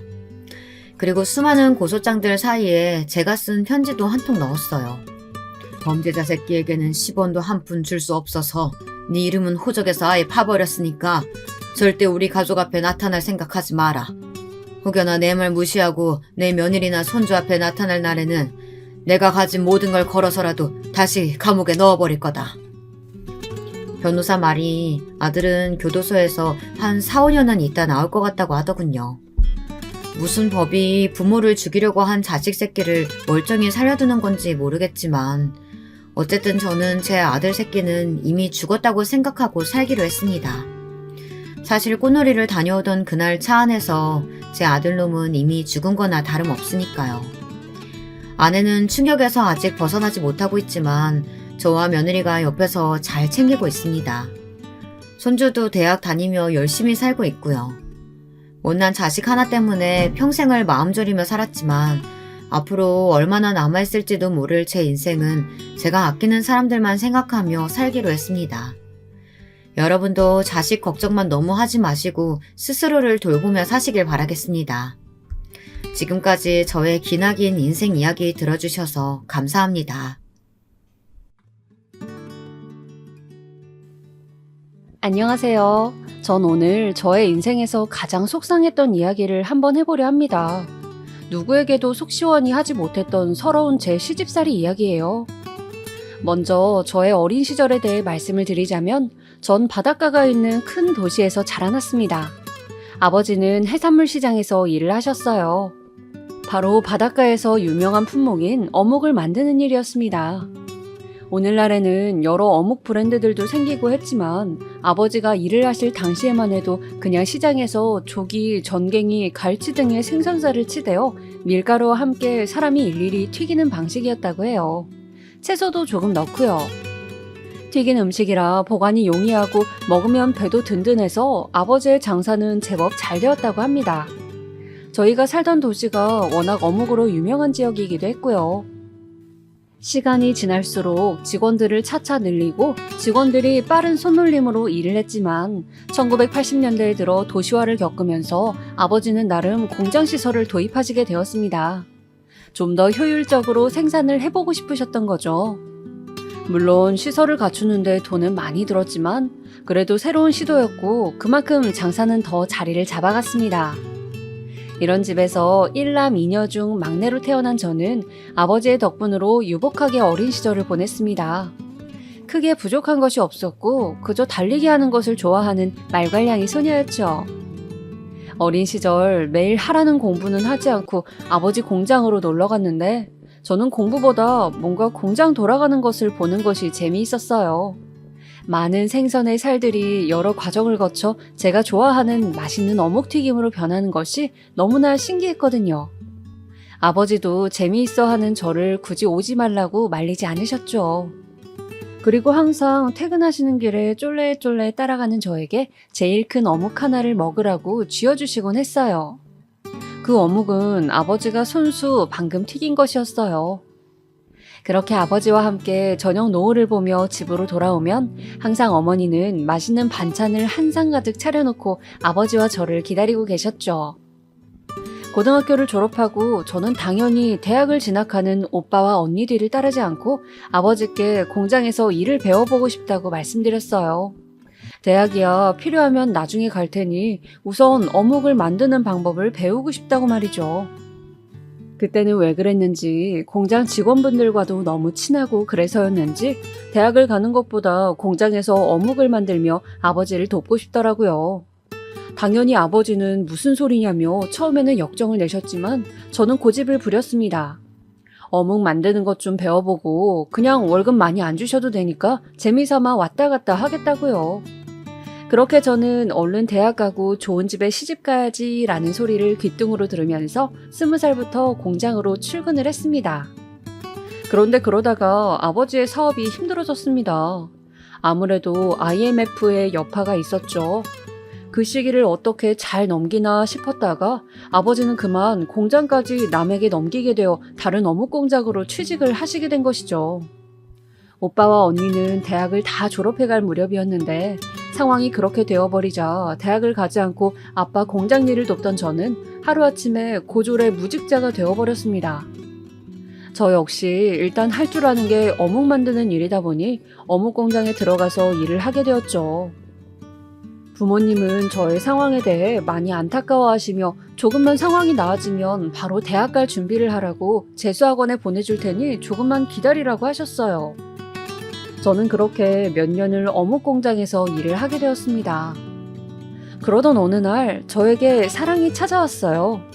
제가 자주 가서 점심을 해결하던 샌드위치 가게 점장이었던 남편이 저에게 데이트 신청을 한 것이었죠. 저는 매일 성실하게 일하는 모습과 훈훈한 외모를 보고 호감을 가지던 차였기에 데이트를 즐겼는데 막상 만나보니 사람이 생각보다 더 괜찮은 것이었습니다. 그래서 1년 정도 남편을 만나고 결혼을 결심했죠. 그리고 드디어 저는 남친의 부모님, 즉 예비 시부모님을 뵙게 되었습니다. 약속된 한정식 집에 도착해서 화장실에서 옷매무새를 가다듬고 막 남친의 가족분들이 있는 룸으로 향하려는 그때 손을 씻으며 전화를 하는 목소리가 들려왔어요. 그렇다니까? 고졸이라고 고졸! 원 마음에 안 차서? 아니 학벌도 없고 어묵 공장에서 일한다니 우리 아들만 괜히 돈 벌어오느라 고생하는 건 아닌지. 아들이 좋다니까 시키긴 하는데 영 마음에 들진 않지. 저는 순간 몸이 굳는 것 같았습니다. 아무래도 저 전화의 주인공이 저의 예비 시모 같더군요. 고졸이라고 누군가 저에게 그렇게 대놓고 말하는 것을 처음 들어서인지 기분이 엄청 나빴습니다. 문소리가 들리고 그 전화를 하셨던 분은 나가신 것 같아서 저는 조심스레 손 씻는 곳으로 나가보았어요. 그리고 화장실 거울을 보며 애써 눈물을 닦았습니다. 바보같이 울지 말고 더 당당하게 고졸이지만 그래도 우리 부모님이 나를 얼마나 열심히 잘 키워주셨는지 보여주자고 다짐을 했습니다. 그리고 예비 시댁 식구들을 만나러 갔죠. 막상 얼굴을 보자 화장실 통화의 주인공이 예비 시모인지 아닌지 헷갈렸습니다. 왜냐하면 어머니 아버지 두 분이 굉장히 점잖고 교양이 넘치셨거든요. 저는 혹시 내가 다른 사람 이야기를 듣고 지레 겁을 먹은 것일 수도 있겠다 싶었습니다. 두 분은 저를 안쓰러워하시며 부모님 이야기도 다정하게 물어보시고 결혼에 대한 따뜻한 말씀을 해주셨죠. 저는 저에게 새로운 가족이 생긴다는 기쁜 마음을 안고 결혼을 하게 되었어요. 시댁에서는 감사하게도 우리가 알아서 신혼집을 마련할 테니 혼수만 간단히 채우라고 예단이다 뭐다 그런 거 할 필요도 없다면서 결혼으로 장사하는 사람들 이해를 못하겠다고 하셨어요. 그래서 저는 간단히 가전제품 큰 것들만 마련해서 결혼을 하게 되었습니다. 저희 부모님 역시 처음에는 대학 갈 준비도 안 하고 무슨 어린 나이에 결혼이냐고 반대를 하시다가 제 남편을 보시고 나서는 사람이 생각보다 속도 깊고 성실해 보인다면서 샌드위치 가게 점장까지 벌써 하는 것을 긍정적으로 봐주셨어요. 저는 결혼해서도 아기를 바로 가지지 않고 대학을 입학하기 위한 준비를 하겠다고 약속을 드리고 결혼을 허락받게 되었죠. 저는 일생에 한 번뿐인 결혼인데 제가 생각하는 느낌의 결혼식을 하고 싶어 열심히 알아봤습니다. 저는 5월의 신부가 되고 싶었어요. 그리고 가든파티 느낌이 나는 결혼을 하고 싶었죠. 그러기 위해서는 야외 식장이 필요했습니다. 생화도 많이 필요했고 정원이 있는 결혼식장을 찾아야 했고 혹시 결혼식장이 아니라 장소를 대여한다면 야외 출장 뷔페도 알아봐야 했죠. 혼자 품을 팔다가 도저히 안 돼서 웨딩 플래너와 열심히 상담하며 식장도 잡고 웨딩 촬영도 하면서 특별한 결혼식이 될 수 있도록 애썼죠. 양가 가족들 그리고 친구들 축복을 받으며 결혼했고 동양의 하와이라고 불리는 일본 오키나와로 신혼여행도 다녀왔습니다. 오키나와는 미군 주둔지여서 스테이크가 유명했는데 아직도 거기 가서 남친에서 남편이 된 것을 축하하면서 둘이서 남편은 맥주에 스테이크를 저는 주스와 스테이크를 먹었던 것이 눈에 아른거릴 만큼 저에게는 행복한 기억입니다. 날씨도 좋았고 분위기도 좋았고 모든 것이 행복했어요. 해변에서 수영을 하는데 그 순간 얼마나 행복한지 이 사람과 살면서 항상 이런 기분으로 살 수 있다면 정말 좋겠다 그런 생각도 들었습니다. 그렇게 시작된 제 결혼 생활은 1년간 무던하게 흘러갔습니다. 저는 독서실을 끊어서 대학 입학 공부를 하면서 시간을 보냈고 남편은 매일 출근을 했죠. 그런데 제가 막 대학을 붙어서 입학 준비를 하려던 찰나 남편은 샌드위치 가게 점장 일이 마음에 안 들었던지 이제 내 사업을 좀 해보고 싶다면서 계속 가게를 그만둘 공리를 하는 것이었습니다. 내심 불안해진 제가 그만두면 뭘 하고 살 거냐고 물어도 남편은 그저 미천을 가지고 사업을 구상 중이라고만 했어요. 저는 당장 저도 대학을 다녀야 하는데 남편이 사업을 시작했다가 잘 되지 않으면 어쩌나 걱정이 앞섰습니다. 그래서 그런 우려의 말을 하니 남편은 제 말을 들어보지도 않고 다짜고짜 화를 내는 것이었어요. 자신을 못 믿는 거냐면서요. 그러던 어느 날 저녁이었습니다. 자기야, 잠깐 할 말이 있는데 내가 사업 구상하고 있는 건 알고 있지? 샌드위치 가게 일 그만두고 브런치 레스토랑 차리고 싶다며. 그 준비 때문에 소개받은 식당이 있어서 가서 3개월간 일을 일단 배우고 나서 오픈 준비를 해서 차릴까 해. 그래서 말인데 어차피 우리가 한 가족이니까 운명 공동체 아니겠어? 자기 부모님이 대학 등록금 하라고 돈 주신 거 있지? 그거 일단 자기 대학 가는 걸 좀 미루고 내 사업 자금에 보태면 어떨까? 뭐라고? 남편은 말도 안 되는 소리를 하는 것이었어요. 자기 식당을 오픈하고 싶어서 눈에 보이는 게 없는지 세상에 우리 부모님께서 저 대학 등록금으로 마련해 주신 돈을 탐내는 거 있죠? 저는 너무 당황스러웠습니다. 성실하고 일밖에 모르는 남자라 그런 점이 좋아 보여서 결혼한 것이었는데 이런 식으로 사업을 한답시고 저를 힘들게 할 줄은 몰랐어요. 친정 부모님이 주신 돈을 제가 남편 사업에 보탠다는 것은 아무리 생각해도 좀 마음이 안 내켰습니다. 그래서 저는 남편에게 그건 좀 힘들겠다고 말했어요. 그 돈은 우리 부모님 돈이고 내가 공부하기를 바라고 주신 돈이기 때문에 건드리고 싶지 않다고 말했죠. 당신 정말 섭섭하게 말한다. 나는 내 사업이 잘 되면 자기 호강시켜줄 생각밖에 없는데 자기는 네 돈, 내 돈 따지고 있네. 알았어. 내가 부족한 돈은 그러면 형들한테 빌려보든지 엄마 아빠한테 말해볼게. 이래서 피가 물보다 진하다고 하나 봐, 여보. 남편은 한동안 그 일로 화가 나서 저와 말도 섞지 않았습니다. 그러나 저는 저대로 어쩔 수가 없었어요. 아빠가 어묵 공장을 하다가 망하는 과정을 지켜봤기 때문에 사업이 잘 안 되기 시작하면 돈이 무한정 든다는 것과 마냥 열심히만 한다고 해서 무조건 성공하는 것은 아니라는 걸 잘 알고 있었거든요. 운과 노력이 모두 받침이 되고 시기를 잘 만나야 사업은 성공할 수 있는 것이라고 생각하니까요. 남편은 위로 형 2명이 있었는데 결국 부족한 사업 자금은 형들에게서 빌렸다고 들었어요. 시부모님도 얼마를 보태주셨고요. 그렇게 시댁의 지원을 받아 남편은 의기양양하게 브런치 레스토랑을 오픈했습니다. 저는 남편이 식당을 오픈한 그 해에 대학을 진학했어요. 그렇게 남편과 저는 각자의 일에 몰두했습니다. 남편은 당시에는 생소한 메뉴였던 술안을 메뉴에 넣기도 하고 이태원에서 일을 배워 그런지 남들보다 한 발 빠르게 유럽 쪽 메뉴들을 가지고 와서 메뉴로 내놓아서 나름 입소문이 났습니다.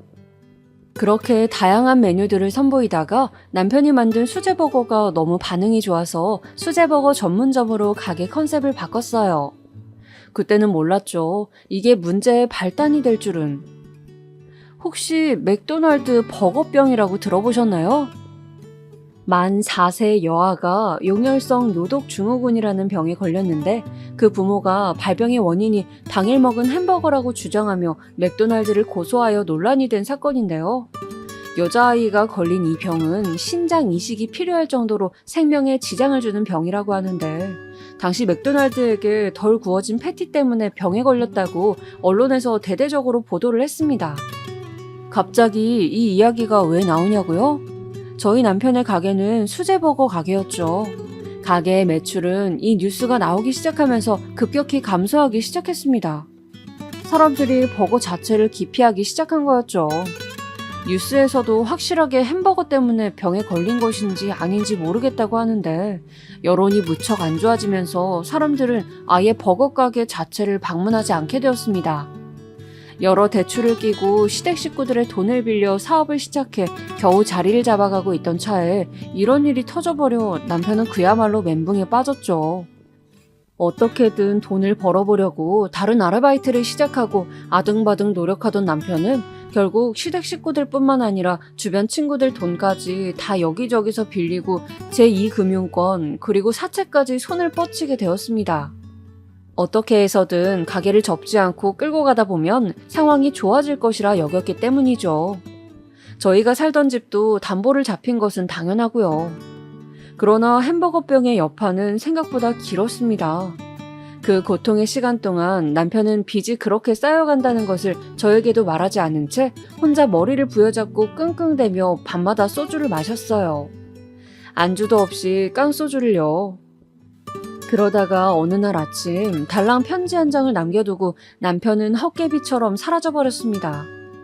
아침에 일어나 남편이 출근한 줄 알았던 저는 그날 밤이 되어서야 남편이 우편함에 넣어둔 편지를 발견했어요.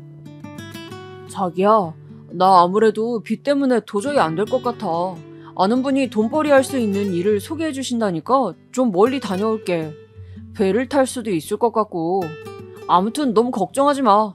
그리고 혹시 빚쟁이들이 연락 오면 그냥 당신은 아무것도 모른다고 이혼할 거라고 해. 상황 좀 나아지면 연락할 테니까 형들한테도 잘 좀 말해주고. 편지에는 자기 사정만 일방적으로 적혀 있었고 어디를 가는지 연락할 수 있는 전화번호라든지 그런 것조차 없었습니다. 저는 남편이 너무 원망스러웠죠. 그렇게 저는 남편의 행방불명과 함께 가게는 망하고 남편의 빚 때문에 시달리는 일상을 보내게 되었습니다. 대학도 휴학계를 낼 수밖에 없었습니다. 사람들이 자꾸 찾아왔기 때문이죠. 뿐만 아니라 가끔 가던 시댁 역시 저에게는 고통의 장소였습니다. 시부모님과 아주버님들의 돈이 알고 보니 다 합쳐서 1억이 넘게 물려 있었는데 남편이 언제까지 갚겠다고 해놓고는 사라져버렸기 때문에 아주버님과 형님들 그리고 어머님의 눈초리가 곱지 않았어요. 특히 그래도 부모니 어머니는 아들을 안쓰러워하는 거라도 있었는데 어찌 보면 피가 섞이지 않은 인척 사이인 형님들의 경우는 정말 노골적으로 저를 갈구는 식으로 구박을 하기 시작했습니다. 시댁에 제사가 있을 때마다 당연한 듯이 저는 아침부터 불려가 허리 한번 펴지 못하고 장보기부터 시작해 모든 노동을 하루 종일 파김치가 되도록 해야 했어요. 그리고 제사를 지낼 때쯤이 되면 형님들은 당연하다는 듯이 그제서야 나타나시거나 혹은 직장일이 바쁘다고 안 오시는 경우도 부지기수였죠. 시부모님 생신 역시 마찬가지였습니다. 생신 음식 준비를 위해 저는 심지어 생신 전날부터 시댁에서 자고 새벽부터 음식을 시작해야 했습니다. 부엌에는 산더미 같은 일거리들이 저를 기다리고 있었죠.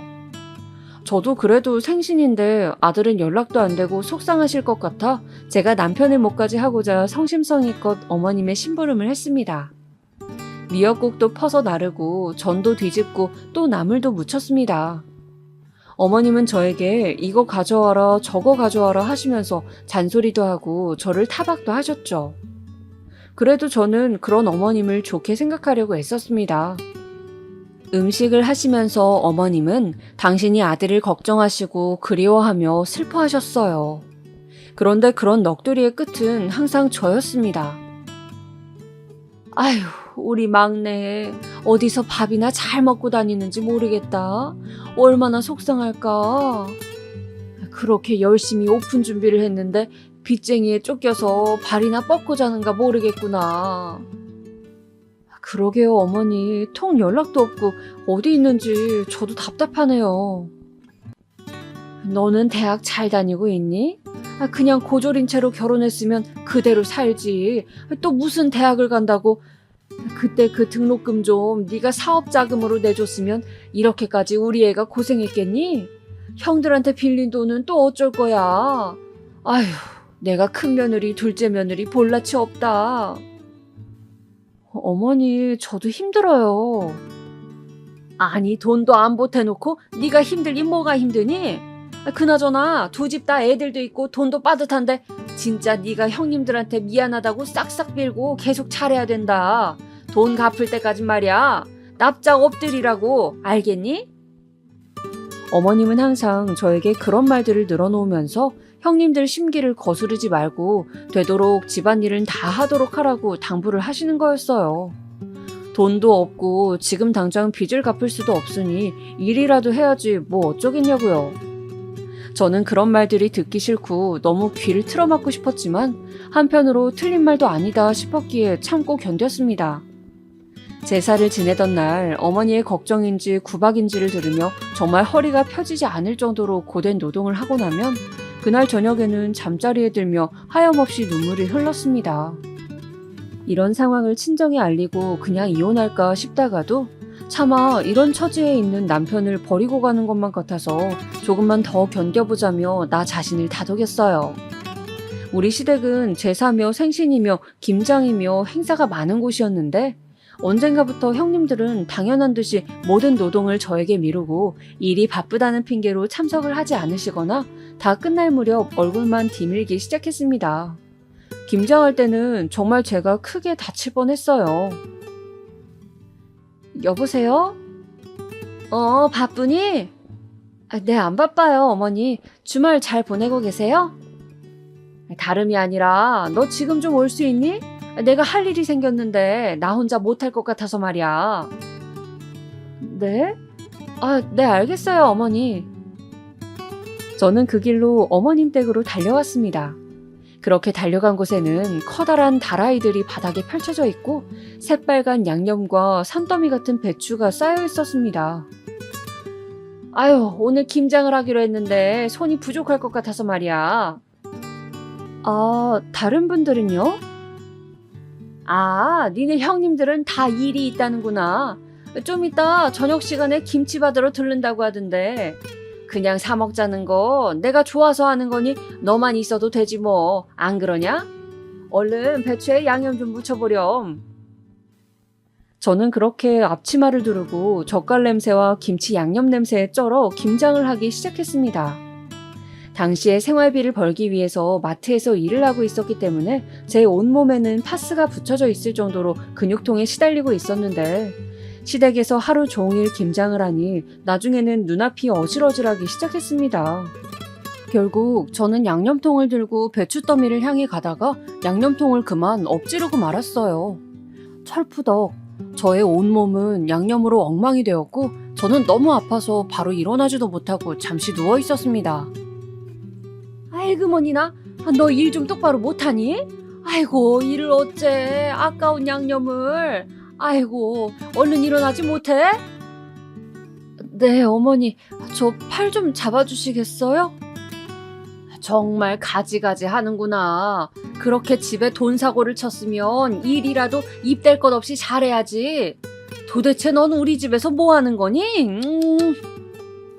저는 눈물이 핑 돌았습니다. 양념 범벅이 되어 온몸이 아픈 저에게 어머니는 구박을 퍼부으셨어요. 제가 남편 사업에 협조하지 않아서 이 지경이 되었다는 둥 입만 열면 모든 비난은 저에게로 향했죠. 그때였습니다. 어머니, 저희 왔어요. 어찌된 일인지 큰형님과 둘째 형님이 함께 들어오시는 거였어요. 직장을 다녀오신 모양인지 정장을 입고 핸드백을 메고 거짓골이 된 저를 바라보고 있는 형님들. 어머, 동서, 그게 무슨 꼴이야? 넘어진 거야? 아유, 아프겠다. 근데 동서, 모양이 꼭 무슨 양념 닭다리 같아. 시뻘건 게. 두 분은 제 모습이 웃겼는지 박장대소를 하시더군요. 저는 눈물이 핑 돌았지만 그저 억지 미소를 지으며 화장실로 가서 몸을 씻어낼 수밖에 없었습니다. 저에게는 제 회사 김장 말고도 또 스트레스 받는 일이 있었는데 바로 여름 휴가였어요. 시댁은 무슨 고집이신지 여름 휴가만은 항상 다 같이 가야 한다는 철칙이 있었습니다. 온 가족이 한 명도 빠짐없이요. 평소 시댁 행사에 잘 도망다니는 형님들이라도 휴가는 절대 피할 수가 없었어요. 저는 남편이 없이 3번 정도를 여름 휴가에 참석하게 되었는데 출발하면서부터 저의 고난이 시작되었습니다. 큰형님네는 아이가 2명이 있었고 둘 다 초등학생이었어요. 그리고 둘째 형님네는 아이가 3명이 있었는데 제일 어린애는 막 3돌이 지난 상태였습니다. 일단 아이들이 5명이나 되니 모이면 정신이 없었어요. 계속 뛰어다니고 눈을 뗄 수가 없었는데 형님들은 제가 나타나면 당연하다는 듯이 아이들 돌보는 일부터 모든 음식 준비까지 저에게 다 일임을 하시고 자기들끼리 커피를 마시러 가버리거나 핸드폰을 보면서 여유롭게 대화를 나누셨습니다. 아주버님들 역시 남편이 돈을 갚지 않고 사라진 이후 저에게는 거의 말도 붙이지 않고 저를 유령 취급하셨죠. 시어머니도 역시 무슨 일만 있으면 저를 시키기 바쁘셨고요. 한 번은 제가 아이들 5명을 돌보다 보니 한 명이 까불다 넘어져 무릎이 까졌는데 그때 진심으로 둘째 형님이 저에게 화를 내시더군요. 동서, 좀 신경 써서 애들을 봐야지. 여기가 계곡이라 돌도 있고 애들은 눈 떼면 다친다고. 우리 애 무릎에 흉지면 어떡할 거야? 죄송해요, 형님. 근데 제가 애를 안 키워봐서 잘 챙기려고 해도 잘 안 되네요. 동서, 우리 돈 떼먹어놓고 돈이 없으면 몸으로라도 때워야지. 정신 좀 차려. 네, 죄송해요, 형님. 저는 그렇게 여름 휴가마다 지옥을 맛보았습니다. 가끔은 시어머니의 남동생분인, 그러니까 제 남편 입장에선 외삼촌네 자식들과 손주들까지 오면 총 인원이 20명이 될 때도 있었는데 그 음식 준비도 저 혼자 다 도맡아서 해야 했습니다. 주로 계곡에 가서 텐트를 치고 하루 종일 놀았는데 점심 식사 20인분을 혼자 준비하는 것은 마치 전쟁과도 같았죠. 저는 그 전날부터 국을 미리 만들어 놓고 밑반찬도 하루 종일 만들어서 가지고 갔고 최대한 음식을 준비해 가서 빠르게 차리려고 하는데도 20인분이나 되다 보니 시간은 2시간은 걸리는 것 같았습니다. 치우는데 1시간은 걸렸고요. 다른 형님들은 알록달록한 원피스를 입고 선글라스를 끼고 사진을 찍으며 시원한 계곡물에 발을 담그는 동안 저는 집에서 입던 늘어진 티셔츠에 앞치마를 두르고 정말 말 그대로 식모처럼 계속 불 앞에 서서 음식을 만들고 치우고 설거지하고 쓰레기 버리고 아이들 다치지 않을까 챙기고 식사 준비를 마치고 겨우 좀 쉬려고 하면 디저트를 드시면서 저보고 애를 보라고 하시니 정말 미칠 지경이었습니다. 그런 날 밤이면 저는 연락도 되지 않는 남편 옛날 폰번호에다가 욕을 잔뜩 써놓곤 했어요. 야, 이 자식아, 도망을 갈 거면 나를 데리고 가든가 이혼을 하고 가든가. 나 혼자 이 모진 구박을 어떻게 버티라고. 정말 성실한 거 하나 믿고 결혼했는데 정말 연락 안 되니 너무 답답하다. 무슨 안 좋은 일 있는 건 아니지? 제발 연락 좀 해줘, 자기야. 나 진짜 너무 힘들어. 주로 이런 내용의 문자들이었습니다. 이혼을 하고 싶은 마음이 날이 갈수록 굴뚝 같아졌지만 도대체 연락이 돼야 이혼을 해도 할 텐데 참 남편이 야속하고 또 야속했습니다. 날이 갈수록 잠 못 이루는 밤이 들어가고 저는 입맛을 잃어 살도 5kg나 빠졌습니다. 친정 부모님이 걱정하실까봐 친정에도 잘 가지 않았어요. 살이 빠진 저의 초췌한 얼굴을 보면 부모님이 너무 걱정을 할 것 같았거든요. 그렇게 마트 일을 다니면서 저는 사람도 잘 만나지 않고 저의 쾌활했던 성격을 잃어갔습니다. 뭐랄까, 식물로 치자면 말라 비틀어진 모습이 되어갔다고나 할까요? 마트에서 같이 일하던 김씨 아주머니가 제 모습을 보다 못해서 어느 날 저를 부르시더군요.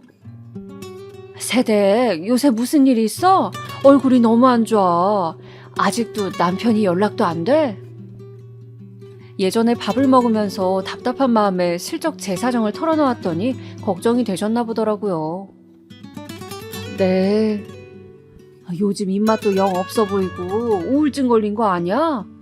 내가 실은 몇 년 전에 모든 일에 너무 의욕이 없어서 정신과 상담을 받은 적이 있거든. 병원 추천해 줄 테니까 한번 가봐. 이러다 죽겠어. 응? 그렇게 저는 난생 처음으로 정신과 병원을 가게 되었습니다.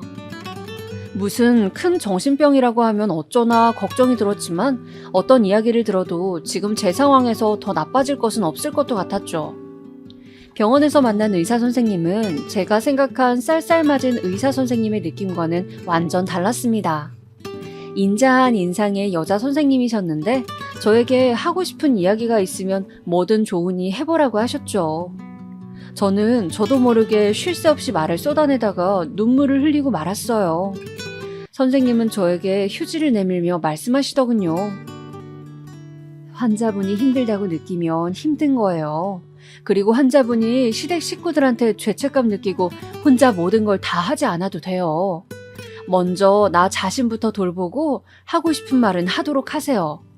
이렇게 힘든 상황일수록 조금이라도 긍정적으로 생각하고 자신을 사랑해야 해요.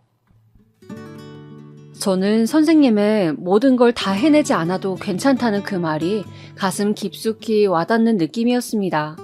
진심으로 위로가 되는 말이었어요. 그동안 내가 얼마나 남편의 과오까지 내 몫으로 생각하고 모든 것을 떠맡으려 했는지 새삼 깨닫게 되었습니다. 저는 그냥 제가 하고 싶은 대로 인생을 살면 되는 것이었어요. 남편이 무책임하게 빚을 지고 저한테 수습을 떠넘기고 사라진 것처럼 저 역시 제가 원하는 대로 살아도 되는 것이었죠. 그걸 제 짐으로 지운 것은 그냥 시어머니와 형님들이 자신들의 스트레스를 풀기 위해 저를 괴롭힌 것이었어요. 저는 마치 머리를 누군가에게 한 대 맞은 듯이 모든 것이 갑자기 선명해지는 느낌이었습니다. 남편이 연락이 되든 말든 나는 이혼 소송을 제기할 수도 있고 시댁의 불합리한 처사에 내 목소리를 내도 되는 것이었어요. 그렇게 마음을 먹고 나자 조금 의욕도 생기고 식욕도 생기는 듯 했습니다. 하루 중에 나 자신을 위해 뭔가 소소한 일을 하는 시간도 가지기로 했어요. 30분 정도 제가 정말 하고 싶은 일을 하는 것이죠. 주로 산책을 하거나 부모님과 통화를 하거나 또 좋아하는 드라마를 봤어요. 그리고 항상 거울을 보면서 나 자신에게 말했습니다. 너는 소중한 사람이야. 더 이상 혼자 모든 것을 견디지 말자. 이렇게 매일 하다 보니 정말 놀라울 정도로 좋아지는 느낌이 들었어요. 모든 것을 심플하게 생각하니 세상에는 즐거운 일도 많고 하루하루 느낄 수 있는 작은 즐거움들이 많았죠. 한동안 시댁에서 행사가 있어도 저는 친정에 일이 있다며 핑계를 대고 참석하지 않았습니다. 시어머니는 당황하시는 듯 했지만 저는 이제 제 인생을 제대로 살기로 했기 때문에 괜찮았어요. 그러던 와중에 드디어 지옥의 여름 휴가가 다가왔습니다. 여전히 남편은 아무 연락도 되질 않았어요. 저는 이번 휴가는 아예 안 갈 작정이었습니다. 여보세요? 셋째야. 우리 이번 주말에 늘 가던 계곡으로 휴가 가기로 했다. 동생네도 온다고 하니까 20인분 음식 준비해 오렴. 어머니 죄송하지만 저는 올해는 휴가 참석 못할 것 같아요.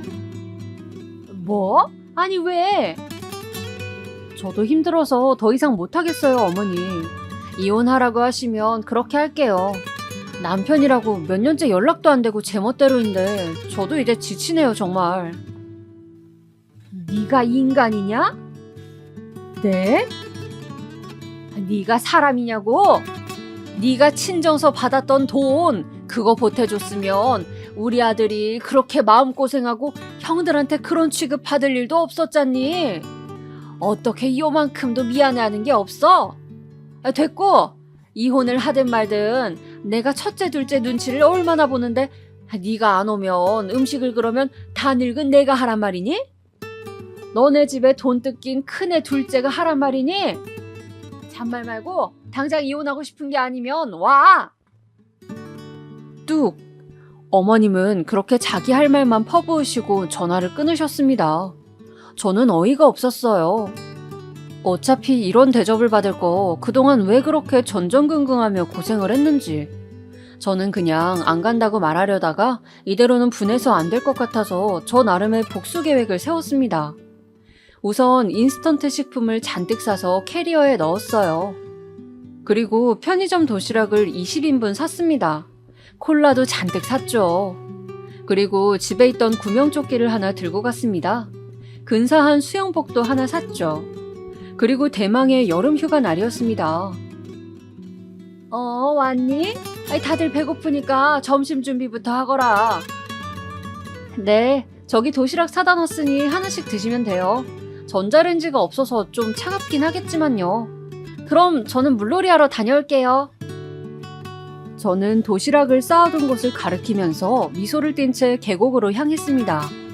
몇 번을 갔어도 발 한 번 담궈보지 못했던 계곡물은 정말 시원했어요. 그동안의 서름이 한순간에 씻겨 내려가는 느낌이었죠. 그렇게 저만의 망중한을 즐기고 있을 때 형님 두 분이 제 곁으로 다가오시더군요. 동서, 음식이 저게 뭐야? 이제 막 나가기로 한 거야? 형님, 저도 계곡물에 몸 좀 담궈보려고요. 식모도 아니고 계속 일만 할 순 없잖아요. 참 뻔뻔하다. 돈도 없는 년이 그런 거라도 해야지. 뭐라고 하셨어요, 지금? 아니야, 그냥 어이가 없어서. 어느새 옆에 다가온 시모 역시 형님 둘과 함께 고개를 끄덕이고 계시더군요. 저는 순간 더 이상은 안 되겠다 싶었습니다. 그래서 계곡에서 나온 다음 냅다 큰형님 멱살을 잡고 물속으로 던져버렸어요. 오랫동안 공장 일을 했고 또 바닷가 출신이라 수영도 잘하던 저의 힘에 형님은 찍소리도 못하고 계곡에 풍덩 빠져버렸죠. 어머, 뭐 하는 짓이야? 저는 들은 척도 하지 않고 둘째 형님 그리고 마지막으로 시모까지 계곡물 맛을 보여드렸어요. 풍덩 풍덩. 아휴, 사람 살려! 동서! 제가 있던 곳은 계곡의 한쪽이라 다른 가족들은 아무도 세 분이 빠진 것을 보지 못했습니다. 저는 물에 빠져 허우적대는 세 명을 보며 통쾌하게 웃다가 가지고 온 구명조끼를 한 명에게 던져준 다음 수영을 해서 나머지 두 명도 건져주었죠. 수영을 못하는 사람 입장에서는 깊은 물이지만 제 입장에서는 얕은 물이라 다시 셋을 건져내는 것은 쉬웠습니다. 세 사람은 그야말로 물에 빠진 생쥐꼴이 되어 온몸을 떨면서 저를 두려운 눈으로 바라보더군요. 특히 시모는 너무 놀랐는지 아무 말도 못하고 입을 턱 벌린 채 저를 바라보고 있었어요. 저는 그 얄미운 세 명에게 웃으며 말했습니다. 어머님, 형님들, 저는 이제 제 잘못이라고 자책 안 하고요. 행복하게 살기로 했어요. 부당하게 시키는 모든 시집살이 노동은 하지 않을 거예요. 이혼을 해도 괜찮고요. 그 부분은 행방불명된 남편이 연락이 온다면 정할 테니 이제 저한테 말도 안 되는 요구하지 마세요. 그럼 저는 오늘 일찍 가보겠습니다. 컵라면하고 콜라 많이 있으니 도시락 먹고 저녁은 컵라면 드시면 되겠네요. 그럼 즐거운 휴가 되세요. 그렇게 저는 벙쪄있는 세 명을 등 뒤로 두고 당당하게 걸어서 그 지옥 같은 여름 휴가를 탈출했습니다. 그리고 그 후로 시댁과 거의 연을 끊고 살고 있죠. 마트 일을 계속하다가 저를 걱정해 주셨던 김씨 아주머니께서 그동안 모은 돈으로 가게를 차리신다고 해서 저도 그 가게로 따라가게 되었습니다. 감사하게도 저에게 매니저 자리를 주셔서 저는 갑자기 카페 매니저라는 중책을 맡게 되었죠. 우리 카페는 커피도 팔았지만 떡꼬치나 인절미 그리고 전통차들이 인기가 있어서 저는 제가 예전 어묵 공장에서 일했던 기술을 살려 어묵 꼬치 세트도 출시하는 등 메뉴 개발에도 참여했어요. 그렇게 제 생활을 열심히 하면서 2년여 시간을 보낸 끝에 최근에서야 남편이 연락이 닿았습니다. 어촌으로 내려가 신분을 감춘 채로 한참 일을 했다고 하더군요. 그렇게 일을 하면서 주변 지인들 빚도 조금씩 갚고 정말 급한 빚은 파산 신청도 하고 해서 많이 해결했다며 남편은 그동안 미안했다고 다시 잘 시작해보자고 하더군요. 그러나 저는 생각이 달랐습니다. 남편은 무책임했고 시댁은 너무 저에게 모든 잘못을 추궁했죠. 그 과정에서 조금의 인간미 있는 배려나 걱정은 없었어요. 그래서 저는 남편에게 말했습니다. 당신이 아주버님에게 빌린 돈 때문에 내가 그동안 얼마나 많은 수모를 당했고 고통을 겪었는지 아마 당신은 상상도 못할 거야. 나는 다시는 그 인간들 얼굴 볼 생각 없으니까 그냥 좋은 말로 할 때 이혼해줘. 당신이 유책 배우자인 건 알고 있지? 여보, 미안해. 아니, 사과하지 마. 당신은 배우자라고 하면서 나를 버리고 도망갔어. 남아있는 내가 어떻게 살았는지 알아? 그냥 내 인생에서 깔끔하게 사라져줘. 그렇게 저는 몇 번이나 저를 붙잡고 매달리는 남편에게 단호하게 이별을 고했습니다. 아이가 없는 것이 천만 다행이었어요. 아이가 있으면 이혼을 해도 계속 보면서 지내야 한다고 하니까요. 저는 그럴 자신이 정말 없었거든요. 너무나 괴롭고 또 괴로운 시간들이었기 때문이죠. 그렇게 이혼 절차를 밟고 있던 어느 날 시어머니에게서 전화가 왔습니다. 여보세요? 아가, 잘 있었니? 셋째한테도 연락 받았다. 기어이 이혼을 해야겠니? 어머니, 이제 와서 그게 무슨 말씀이세요? 저한테 어떻게 하셨는지 기억 안 나세요? 그때는 내가 그냥 너무 힘들어서 너라도 좀 뭐라도 하는 신용을 하면 다른 며느리들 앞에서 내 체면도 서고. 어머님 아들이 사고 친 걸 제가 왜 수습해야 돼요? 그것도 무슨 식모도 아니고 그렇게 힘들게 일하면서요. 아직도 비가 오면요 삭신이 쑤셔요. 하도 어머님 덕분에 혹사를 당해서요. 미안하다. 이혼만은 다시 생각해주면 안 되겠니? 이제 와서 그러셔봤자 아무 소용 없어요. 이미 버스 떠났다고요. 어머님은 이제서야 제가 아쉬운지 저에게 매달리시더군요. 사람들은 참 왜 뒤늦게 항상 후회를 하고 미련을 둘까요? 제가 그렇게 최선을 다해서 뭐든 해보려고 노력할 때는 모두가 절 외면하고 알아주지 않더니 이제 그만하겠다고 하니 아쉬워서 붙잡네요. 그냥 호구 노릇 해주던 사람이 이젠 안 한다고 하니까 아쉬운 심리인가요? 여러분은 사람들이 대체 왜 그러시는지 아시나요? 있을 때 잘하라는 그 말을 왜 귀담아 듣지 않는 걸까요? 저는 그렇게 저의 고통스러운 결혼 생활을 끝냈습니다. 그리고 식당 일을 그만두고 모아둔 돈으로 휴학했던 학교에 다시 문의해서 복학을 했죠. 나이가 들어버려 대학을 졸업한다고 해도 취업에는 한계가 있을지 모르지만 그래도 제가 친정 부모님과 했던 약속이고 또 저 자신을 위해 필요한 일이기에 학업을 마치기 위해 열심히 레포트도 쓰고 시험도 보고 있습니다. 그렇게 하루하루 저 자신에게 집중하는 이 시간이 너무 행복하고 좋습니다.